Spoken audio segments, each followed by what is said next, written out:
Tenth mathematics की हमने important question series उन बच्चों के लिए शुरू किए हैं जो किसी वजह से या तो वीडियो देख नहीं सके हैं या भूल चुके हैं। तो आप इस वीडियो को देखिए। Linear equation in two variable यानी एक मुतगय्यरी ख़ती मसावात के सवालात, उसमें क्रैमर्स रूल आज हम देखेंगे। देखिए, कल हम देखे थे मुरब्बा खाली डिटर्मिनेंट बोल के बताया था मैंने आपको। एग्जाम में आने वाले क्वेश्चंस या जो बच्चों ने रिवीजन नहीं करे होंगे अभी तक या किसी ने वीडियो नहीं देखा अभी तक, तो ऐसे बच्चे आज से अगर मैं जो बता रहा हूँ वो भी कर लिए तो उनका एग्जाम में जो आने वाला है वो हिस्सा में पहले जरूरी इसको छोड़ना नहीं। लेकिन आप ये तमाम चीज़ें अगर आप मेहनत से कर लिए तो इंशाल्लाह एग्ज़ाम में जो आने वाले क्वेश्चंस हैं वो आपके पूरे हो जाएंगे। तो यहाँ पर अगर हम कोई अदद ले लिए, ठीक है बेटे, और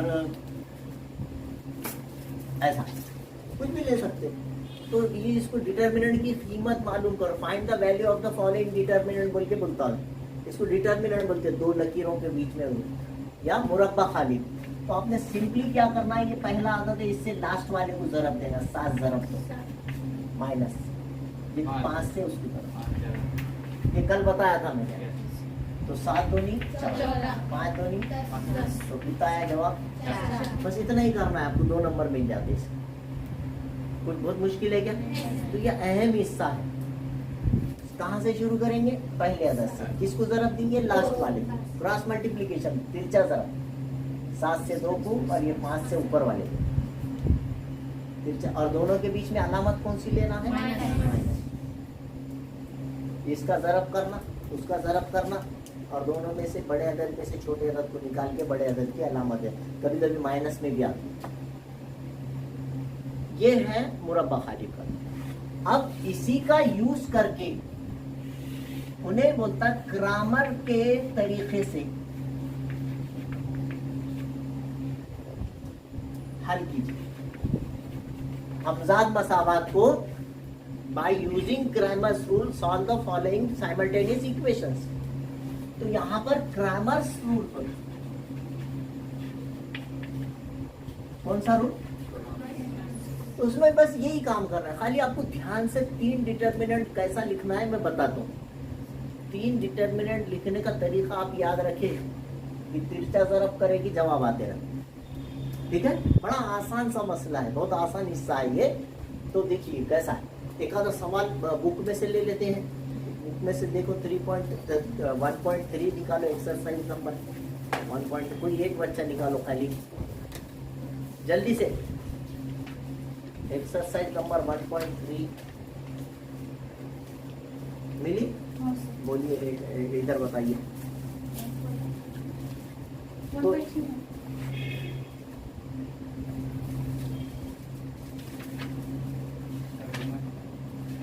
1.3 का मतलब समझ में आया नहीं शायद अभी तक, है ना?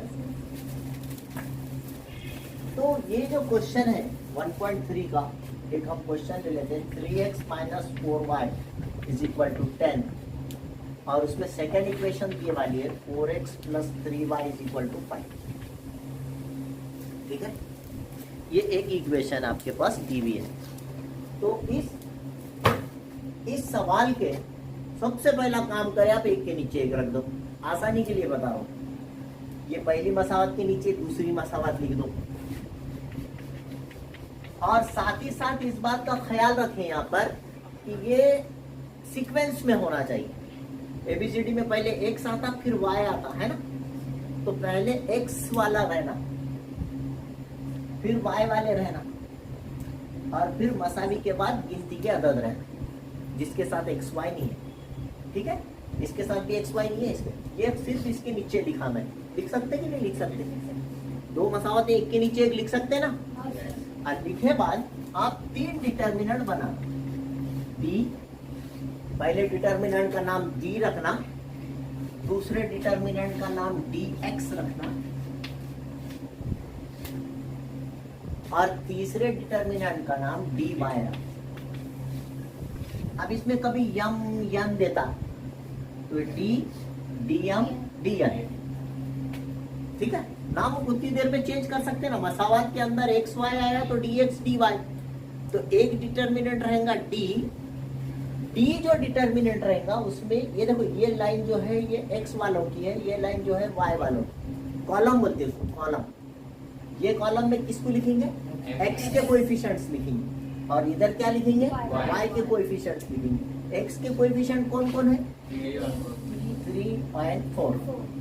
वाई के कोएफिशिएंट कौन है, अलामत के साथ बोलना, साइन -4 और 3। आगे ऐसा लिखना है, बहुत मुश्किल है क्या। ये किसकी लाइन है, एक्स, और इधर एक्स के कॉलम में एक्स के कोएफिशिएंट्स लिखना, वाई के कॉलम में वाई के कोएफिशिएंट्स लिखना। ये 100% एग्जाम में आने वाले सवाल बता रहा हूं मैं।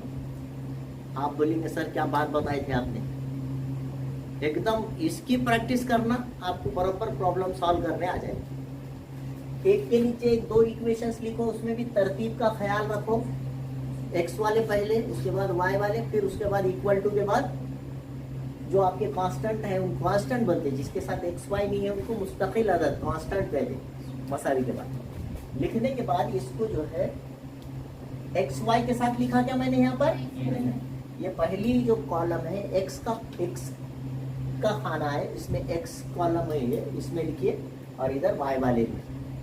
अब dx में क्या लिखने का है, उन्हें ये बोल रहा एक्स के कॉलम में, एक्स यहाँ पे आगा ना, एक्स के कॉलम में कांस्टेंट्स लिखो, यानी मसावी के बाद के जो अदद है उनको कांस्टेंट बोलते बोला मैं, कौन है वो, तो ये काय में लिखो, एक्स के खाने में।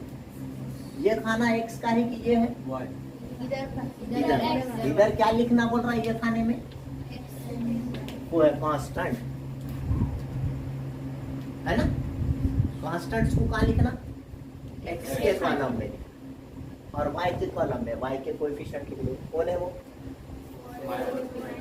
अलामत के साथ बोलना बना। अब इन्हें क्या बोल रहा है, वाई के कॉलम में कांस्टेंट लिखो, एक्स रहा तो एक्स के खाने में कांस्टेंट लिखना, वाई रहा तो वाई के, वाई का खाना ये है, यहाँ पे कांस्टेंट आएंगे, कौन है कांस्टेंट, 10 अब ये खाना किसका है, वाई का है ना, किसका है, कुछ भी नहीं बोलना। देखो बेटे आप समझ के बात करें, बहुत मुश्किल नहीं है, मैंने उसको बहुत आसान करने की कोशिश किया, सिंपल है। इसमें एक्स भी नहीं है वाई भी नहीं है इस डिटर्मिनेंट में, है ना, मतलब इसमें कांस्टेंट नहीं लिखने का है, इसमें कांस्टेंट्स लिखना ही नहीं है, इसमें एक्स के कोएफिशिएंट एक्स के खाने में, वाई के कोएफिशिएंट वाई के कॉलम में लिख दी, कोई टेंशन। जहां एक्स आ गया उसमें एक्स के कॉलम में कांस्टेंट, वाई के कॉलम के वाई की कोएफिशिएंट्स एज इट इज। इसमें वाई आ गया, इस डिटर्मिनेंट के अंदर वाई के कॉलम में कांस्टेंट लिखना है, एक्स के coefficient as it is. X के कोएफिशिएंट कौन है, ये पहले 3 determinant D D X D Y. हर क्वेश्चन में कितने डिटर्मिनेंट बनाना, 3। कोई बोलने की जरूरत नहीं, दिल से बनाना है, आएगा बनाने आएगा, या और एक प्रैक्टिस करेंगे, है ना। इसके बाद ठीक है, अभी पहले हल कर लेते हैं, फिर एक प्रैक्टिस, अच्छा और एक कर लेते हैं, क्या जाना अपन चाहे तो यहाँ पर जगह बना के कर सकते हैं, बाद में इसको सॉल्व करेंगे, ठीक है। देखो एक सवाल लेता हूँ मैं, भूलना नहीं बोल के आप अच्छे से ध्यान दीजिए।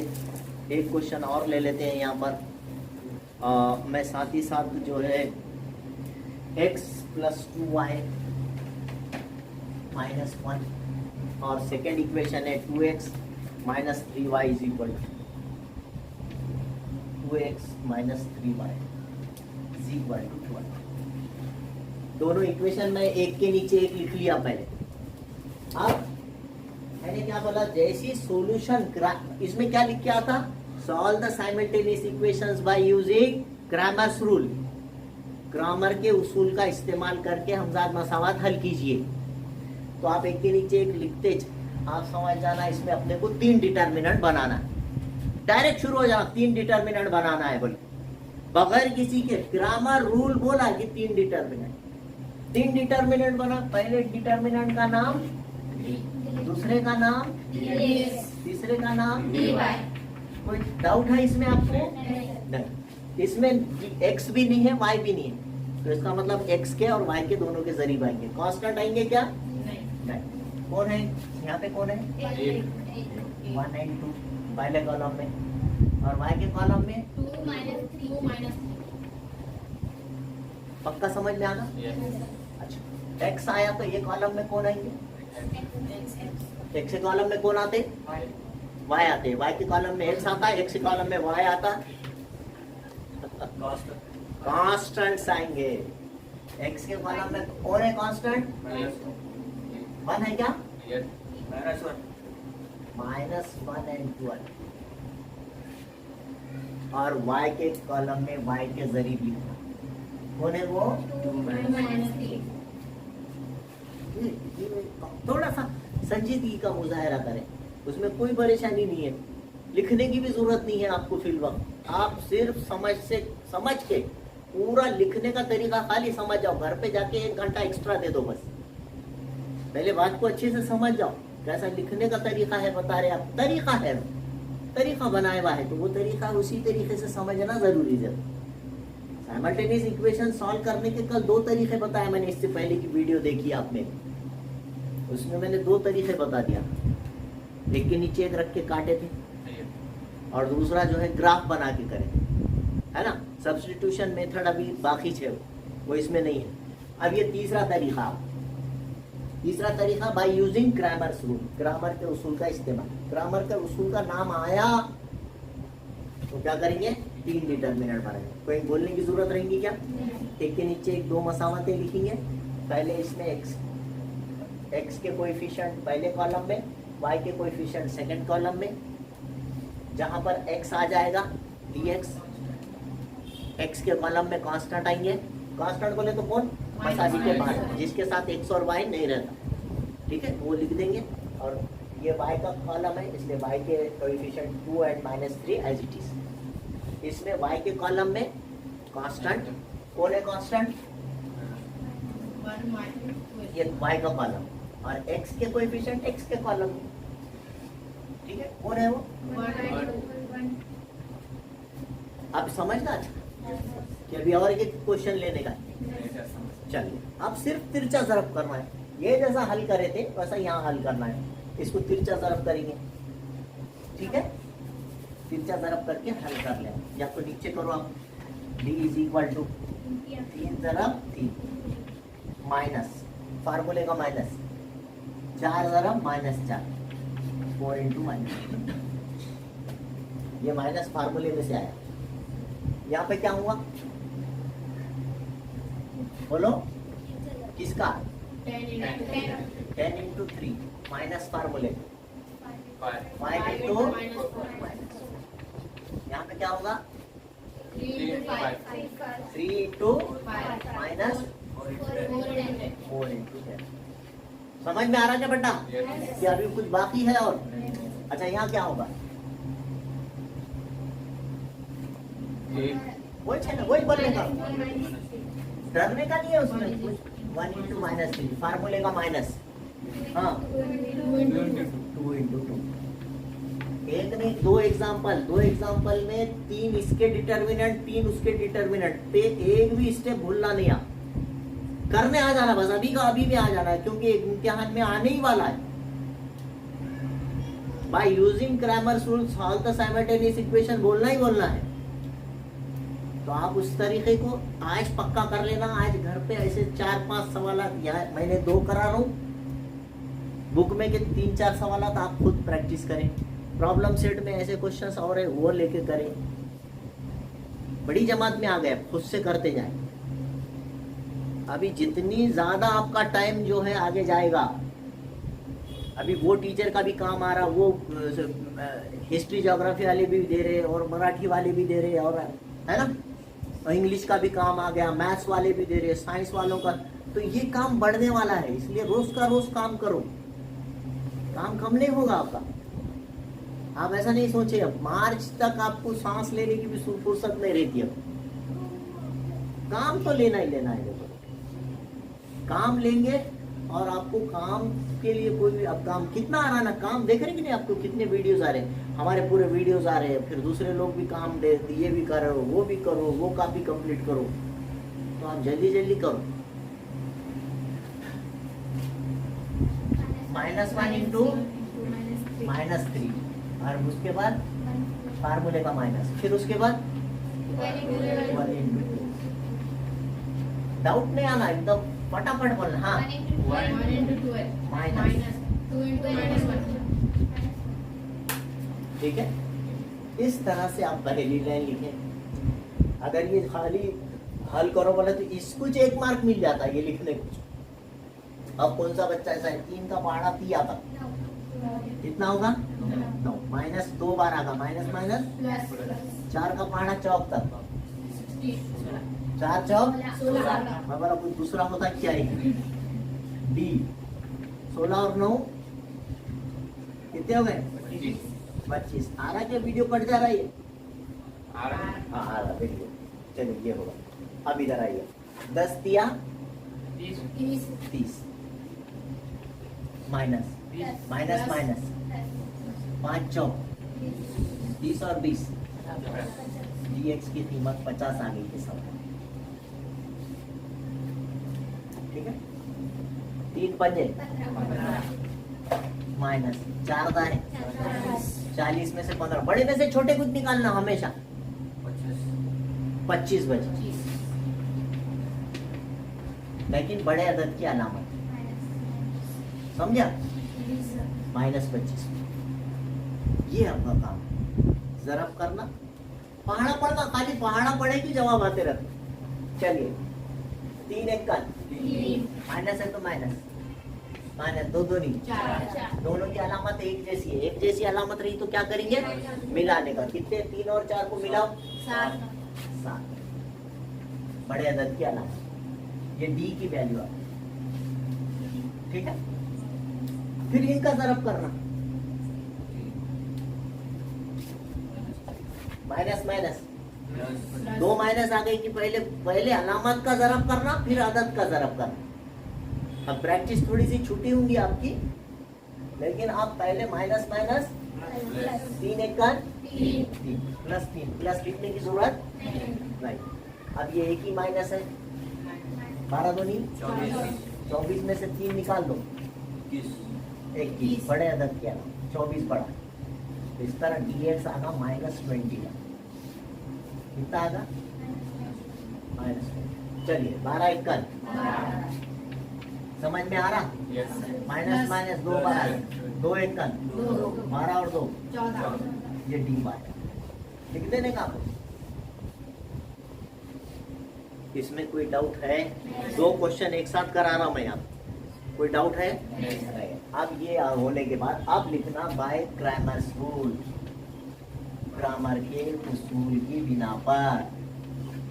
उर्दू में लिखिए, इंग्लिश में लिखिए, बाय ग्रामर्स रूल।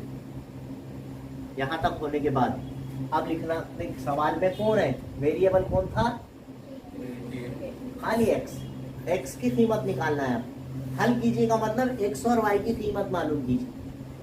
तो x की कीमत लिखेंगे आप इसके लिए, x मसावी, फार्मूला है छोटा सा, याद रखें, dx बटे डी, मतलब ये dx की जो कीमत आएगी, ये बटे की लाइन के ऊपर dx की कीमत लिखो, कितनी आई इस सवाल में, और डी की कीमत जो आएगी वो निकल जाएगी 25 1 25, तो एक्स की कीमत कट कटा के कितनी आ गई, 2, है ना आसान।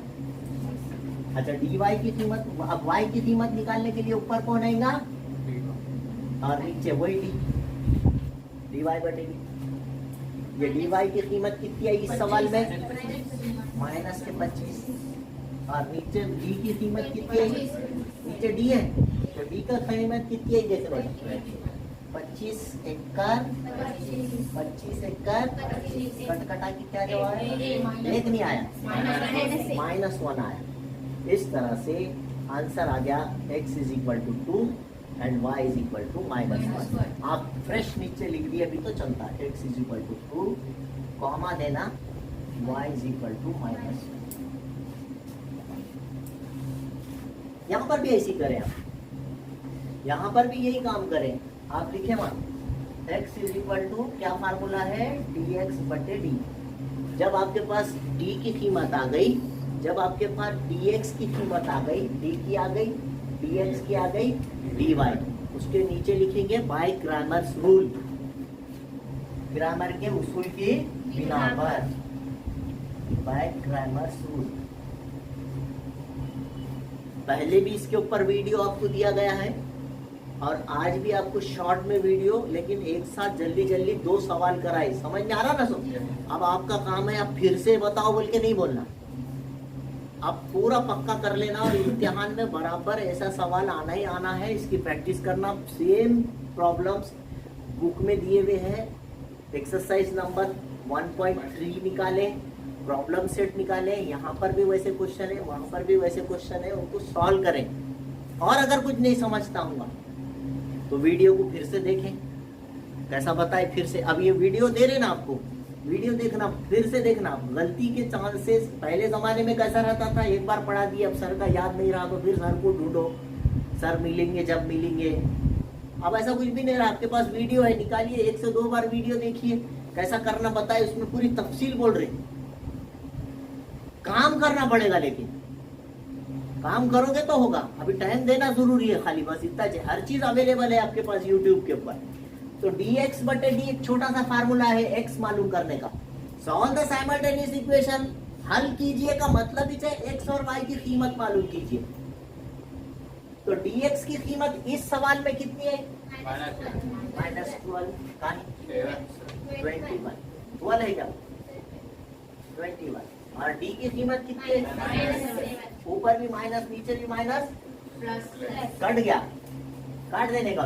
7 एक 7 दिया, कट कटा के x की कीमत कितनी आ गई, 3। मैं यहाँ पे थोड़ी सी जगह बनाना चाह रहा।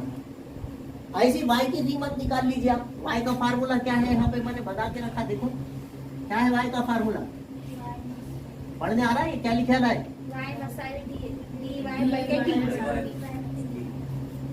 बहुत टाइम नहीं लगाने का, जल्दी जल्दी करने का। यहाँ पे जगह नहीं है, एक्चुअली वीडियो खत्म कर रहा मैं अब। dy बटे d, ऊपर किसकी कीमत लिखेंगे, dy की कीमत कितनी है, dy की कीमत, नीचे कितनी d की कीमत,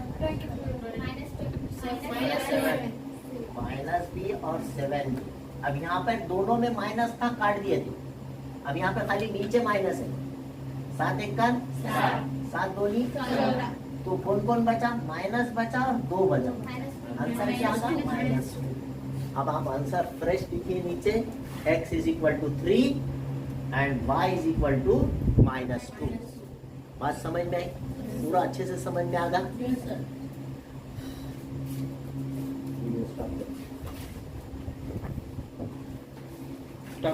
हाँ, stop। ये और एक सवाल है यहाँ पर आपके सामने। अब ये हमने अभी 3 डिटरमिनेंट बनाना सीखे। अब आप क्या करेंगे, 6 का ज़रब -3 से करेंगे। आप यहाँ पर भी लिख सकते हैं माइनस फार्मूले का। 8 का ज़रब -4 से करें और चेक करें आपने जो करे हैं वो सही है। यहाँ 6 का पाड़ा किया था, सबसे पहले अलामत का ज़रब प्लस माइनस, -6 किया, माइनस 2 बार आ गया, माइनस माइनस ये प्लस, 8 चौक 32। अब ये दोनों की अलामतें अलग अलग है। जब साइन डिफरेंट रहेंगी, जब साइंस अलग अलग है, देखो इधर प्लस है इधर माइनस, तो निकालना 32 में से 18 को निकाल देना। 32 में से 18 निकालना है, आ गया बहुत अच्छी बात। नहीं आ रहा तो किसी का देखते नहीं बैठना, एक के नीचे एक लिखना, आराम से लिखना। 32 में से 18 गए, बड़े को ऊपर लिखना, छोटे जो भी गलती आज तक भी अगर आपने नहीं सीखे थे होंगे तो आपको बता रहे, आप उन्हें जैसा सीखे थे वैसा करना। समझ रहे हैं? चलिए, ये 12 में से 8 गए 4, यहाँ 2 बचे, 2 में से 1 गया, क्या है, ये सीखे थे कि नहीं सीखे थे? आराम से लिखे, मगर पड़ोसी का देख के गलती नहीं करे। अगर कहीं गलती हो रही तो हम क्या करते, जब बाजू वाले का देखते और उसमें हमारा ज्यादा गलती हो जाती। जरूरी है क्या बाजू वाले हमेशा सही करना? इसलिए अपने आप पर कॉन्फिडेंस रखिए, सदा खुद के ऊपर एतमाद रखिए। और जो आपको तरीके छोटी जमातों में बताए गए, सब्सट्रैक्शन क्यों नहीं है, गलती नहीं होने देने का, बस वहां का वहां रफ में करने का, लिखने का। कितने बचे? 14। अब ये पे आपको लिखने का तरीका बताए। x आ गया तो x के कॉलम में कॉन्स्टेंट्स लिखें, x के कॉलम में -12 और -2 लिखें। और y के coefficient as it is, y का कॉलम है, y के कोएफिशिएंट कौन है यहाँ पर? -4 कितने भी माइनस आन दो, आपने ये पहले वाले से लास्ट वाले को मल्टीप्लाई करना है, समझ में आई बात? और फिर ये दोनों का क्रॉस मल्टीप्लीकेशन माइनस के बाद करना है। अब यहाँ पे सब में माइनस है, देखिए अच्छी एग्जांपल है, -12 इंटू -3, फार्मूले का माइनस पहले दे दीजिए, ठीक है? और फिर -2 इंटू -4,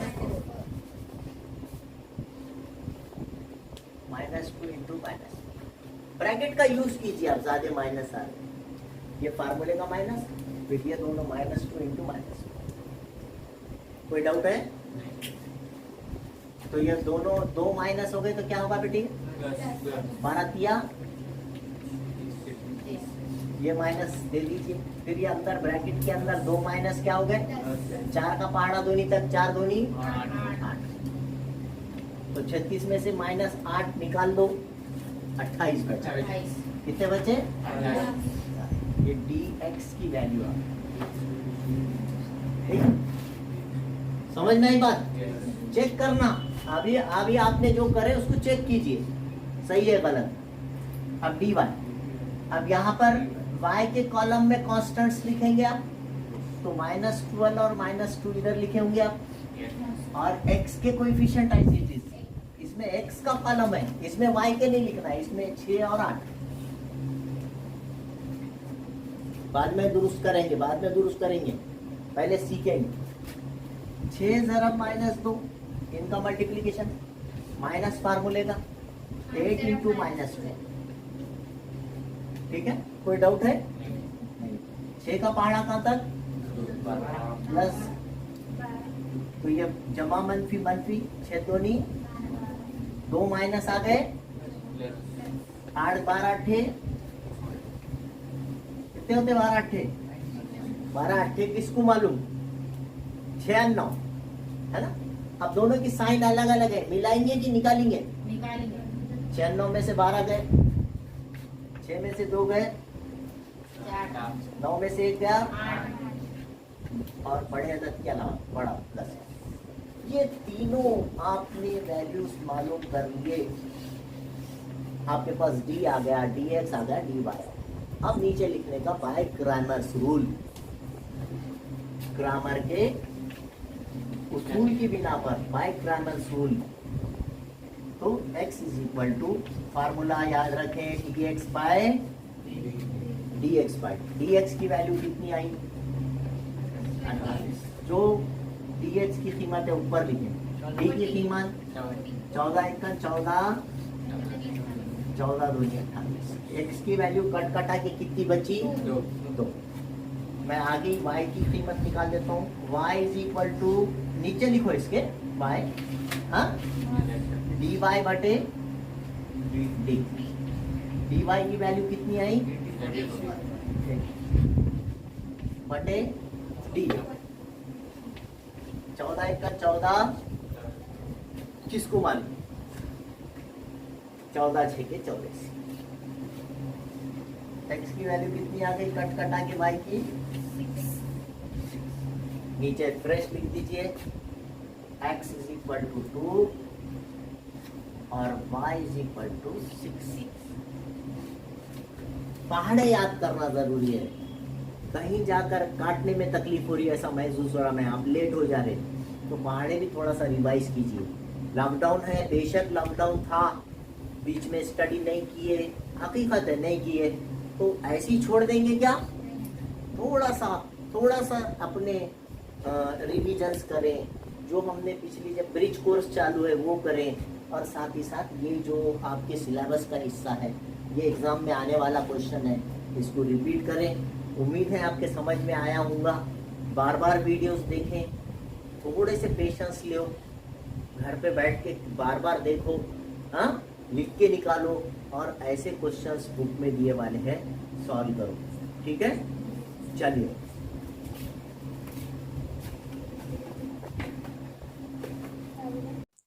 अगर अभी तक आपने मेरे चैनल को सब्सक्राइब नहीं किया है तो please like, share and subscribe my channel. Thank you.